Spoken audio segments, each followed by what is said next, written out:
블로그 때려치우니 좋다. Good. 안녕하세요. 탐험가의 서재 하청아입니다.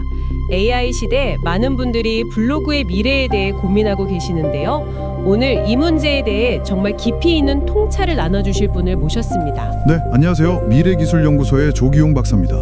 오늘 이야기가 어쩌면 블로그를 운영하는 많은 분들께는 좀 불편하게 들릴 수도 있을 것 같습니다. 네, 하지만 저희는 희망적인 이야기보다는 냉정한 현실 분석을 해보려고 합니다. 지난 30년간 인터넷 세상에는 암묵적인 약속이 있었잖아요. 좋은 글을 쓰면 우리가 사람들을 보내주겠다. 그렇죠.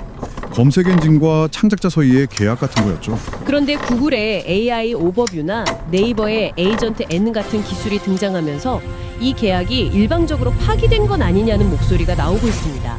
이건 단순한 트래픽 감소가 아니라 아예 판 자체가 바뀌는 거대한 변화로 보이는데요. 네, 맞습니다.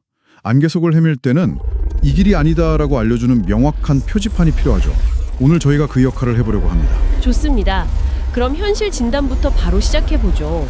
요즘 블로거들 사이에서 수익이 반토막 났다, 트래픽이 증발했다, 이런 비명이 터져나오고 있거든요. 이게 그냥 일시적인 알고리즘 변화일까요? 아니면 정말 거대한 변화의 시작일까요, 박사님? 단호하게 말씀드리자면 이건 구조적인 종말의 시작입니다. 정말이요? 네, 일시적인 현상이 절대 아닙니다. 과거의 검색 엔진은 뭐랄까 목적지로 가는 표지판 역할이었잖아요. 아, 저리로 가보세요 하고 길을 알려주는. 그렇죠. 이 블로그에 답이 있다. 이 웹사이트를 참고해라. 이렇게요. 근데 지금의 AI 검색은 스스로가 목적지가 되어버렸습니다. 표지판이 아니라 목적지 그 자체가 되었다. 바로 그겁니다. 예를 들어서 여름 휴가로 좋은 동남아 휴양지 5곳 이렇게 질문하면 AI가 3초 만에 장단점, 예상 비용까지 싹 요약해서 답을 내놓잖아요. 그쵸, 바로 답이 나오죠? 이런 상황에서 누가 굳이 링크를 5개씩 눌러가면서 긴 글을 읽겠어요?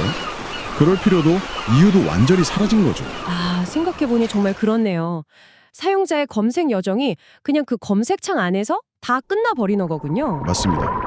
가트너 보고서를 보면 검색 트래픽이 향후 2년 안에 25% 이상, 그것도 영구적으로 감소할 거라고 예측했어요. 25%요? 근데 생각보다 그렇게 큰 숫자인가 싶기도 한데요. 그게 바로 함정입니다. 그 25%는 평균치고요. 사실상 최소치라고 봐야 합니다. 시작에 불과하다는 거죠. 아, 이게 바닥이 아니다. 그렇죠. 실제로 구글이 AI 오버뷰를 고민한 뒤에 뉴욕타임즈나 CNN 같은 정말 거대한 언론사들 트래픽조차 2자릿수로 급락했습니다. 대형 언론사들까지요? 네, 이런 거대 기업들도 이런데 검색 유입에 절대적으로 의존하는 개인 블로거들이 겪을 충격은 훨씬 클 수밖에 없는 거죠. 특히 저희 한국 시장은 상황이 더 심각해 보이는데요. 아무래도 네이버 의존도가 높으니까요. 박사님, 네이버의 에이전트 N, 이건 구글 AI랑은 또 어떻게 다른 건가요? 에이전트 N은 한 단계 더 나아갔다고 보시면 됩니다. 구글 AI가 정보를 요약하고 답변해주는 수준이라면 에이전트 N은 사용자의 의도를 파악해서 행동까지 대신해줍니다. 행동까지요? 네, 예약, 길찾기, 심지어 결제까지 전부 처리해주거든요. 그게 구체적으로 어떤 식이죠? 예를 들어 주실 수 있을까요? 자, 예전에는 사용자가 강릉 맛집을 검색하면 여러 블로그 후기를 비교하면서 어딜 갈지 결정했잖아요. 그 과정에서 블로그는 트래픽을 얻고요. 네, 제 블로그를 보고 식당을 찾아가는 시기였죠. 하지만 이제는 이렇게 말하게 될 겁니다. 강릉 1박 2일 여행 코스 짜죠. 점심은 짬뽕 순두부 먹을 건데 평점 4.5 이상인 곳으로 2명 예약까지 해줘. 아, 그럼 AI가 알아서 코스를 짜고 조건에 맞는 식당을 찾아서 예약까지 그냥 끝내버리는 겁니다. 그 과정에서 제 블로그는 아예 등장할 기회조차 없겠네요. 정확합니다. 사용자가 블로그로 유입될 틈, 그 기회 자체가 원천적으로 사라지는 거죠. 저는 이걸 제로 클릭 시대를 넘어서 제로 오퍼튜니티, 즉 기회 제로의 시대라고 부릅니다. 제로 오퍼추니티. 정말 무서운 말이네요. 글이 아무리 훌륭해도 독자가 제 존재 자체를 알 방법이 없어지는 거군요. 네, 상황이 이렇다 보니 여러 AI 시대 블로그 생존 전략이라는 것들이 많이 보이는데요. 맞아요. 저도 많이 봤습니다. 이제 그 전략들이 정말 현실적인 대안이 될 수 있는지 하나씩 좀 냉정하게 짚어봤으면 합니다. 좋습니다. 어디 한번 그 가짜 희망들을 해보죠. 자, 첫 번째 전략입니다. AI가 인용하기 좋은 권위 있는 글을 써라. 그리고 더 나아가서 사람들이 내 이름이나 브랜드를 직접 검색하게 만들어라. 이거 꽤 그럴듯하게 들리거든요. 그게 논리적으로는 완벽한 말처럼 들리죠. 하지만 현실성이 전혀 없습니다. 현실성이 없다. 네, AI가 인용할 만한 글을 쓰라는 건 사실상 당신이 그 분야의 최고 권위자가 되세요 라는 말과 똑같거든요. 그 정도 수준이 되어야 한다는 거군요. 그렇죠. 뭐 박사 학위가 있거나 수십 년 경력의 전문가가 아닌 이상 평범한 블로거가 하루아침에 AI가 인용할 만한 독점적인 데이터를 만들 수 있을까요? 불가능하죠. 하지만 GOO, 즉 생성형 엔진 최적화라는 기술적인 방법으로 극복할 수 있다는 주장도 있던데요. 그건 본질을 완전히 오해한 겁니다. AI는 구조가 잘 짜인 글이 아니라 가장 신뢰도 높은 출처를 인용합니다. 결국 뉴욕타임즈, 정부 보고서, 유명 대학 연구자료 같은 것들이죠. 개인 블로그가 신뢰도 경쟁에서 이길 수는 없다. 네, 더 심각한 건 브랜드 검색에 대한 조언이에요. 사람들이 특정 브랜드를 검색하는 건 그 브랜드가 이미 유명하기 때문입니다. 이건 성공한 사람들의 결과이지 지금 위기에 처한 블로거가 취할 수 있는 전략이 아니에요. 인과관계가 뒤바뀌었다는 말씀이시네요. 맞습니다. 방문객이 한 명도 없는데 어떻게 브랜드를 알리고 권위를 쌓겠습니까? 순서가 완전히 틀린 거죠. 그렇군요. 그럼 두 번째 전략으로 넘어가 보죠. 플랫폼을 떠나서 뉴스레터나 커뮤니티 같은 나만의 영토로 독자를 모아라. 이건 외부 변화에 흔들리지 않는 자산을 만드는 거라 꽤 설득력 있어 보이는데요. 저는 그걸 전형적인 희망 고문이라고 부릅니다. 희망 고문이요? 네. 자, 뉴스레터 구독자가 하늘에서 뚝 떨어지나요? 아니잖아요.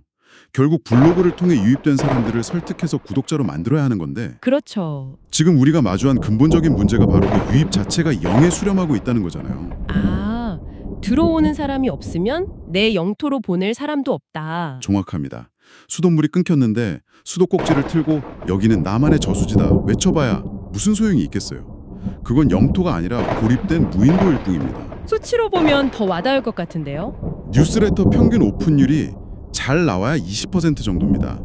10,000명에게 보내도 2,000명이 보는 거죠. 거기서 링크를 클릭하는 사람은 또 그중 10%도 안 될 거고요. 그럼 실제 내 글 보는 사람은 200명 남짓일 수도 있다는 계산이네요. 그렇습니다.